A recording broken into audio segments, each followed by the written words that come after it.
Alors, je suis venu participer au jury du concours J'aime ma terre, organisé par Solidal.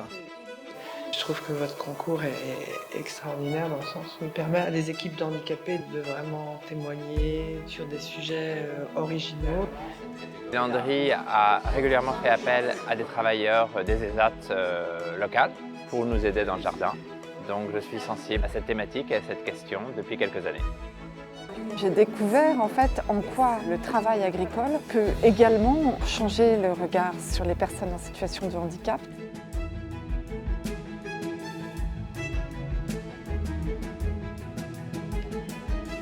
Il y a plusieurs critères qui ont été identifiés, qui tournent autour de l'écologie, du bien-être au travail, des considérations sociales.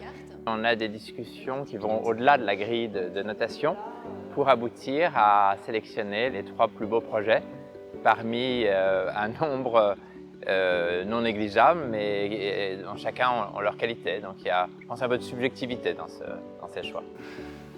En fait, ces projets rejoignent un peu les enjeux actuels auxquels sont confrontées nos sociétés, liés notamment au changement climatique, à l'effondrement de la biodiversité. Il y a une question du prendre soin qui est très importante. C'est prendre soin de la terre, c'est prendre soin de soi-même et aussi prendre soin des autres.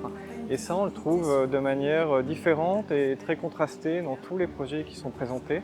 Jusqu'à présent, j'étais très au fait de tout ce que la culture peut faire pour changer le regard sur les personnes en situation de handicap. Et là, c'est pour moi en fait extrêmement intéressant parce que je travaille dans ce domaine de l'accessibilité, de prendre connaissance de ces initiatives de personnes qui, avec leur handicap, ont fait quelque chose pour changer leur quotidien. Ici, on n'a pas de pesticides, on lutte contre les ravageurs qui abîment nos cultures.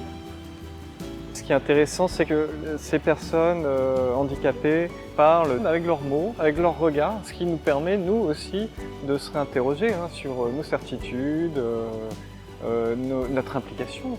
J'ai découvert cette transformation en fait à la fois des personnes qui sont valorisées parce qu'il y a un vrai projet et puis il y a aussi effectivement le changement de regard que nous on a aussi sur ces personnes qui se démènent pour obtenir des résultats magnifiques. L'objectif que l'on vise, je crois, c'est qu'on oublie le handicap en quelque sorte et que ces travailleurs puissent mener leur action sans différence avec d'autres personnes et qu'ils oublient tout ça pour être heureux de faire ce qu'ils font, tout simplement. Je retiens la richesse des échanges et même si parfois nous avions des discussions passionnées autour des projets passionnants, c'était quelque chose de très riche d'essayer de partager aussi notre vision des projets collectifs qui nous étaient présentés. Ce qui me touche le plus, c'est l'épanouissement de ceux qui vont mener ces projets. Je crois que c'est gratifiant que ce concours existe et puisse récompenser les plus beaux projets parce que le travail est quelque chose d'épanouissant, de nécessaire, mais qui a besoin aussi d'être récompensé, gratifié régulièrement.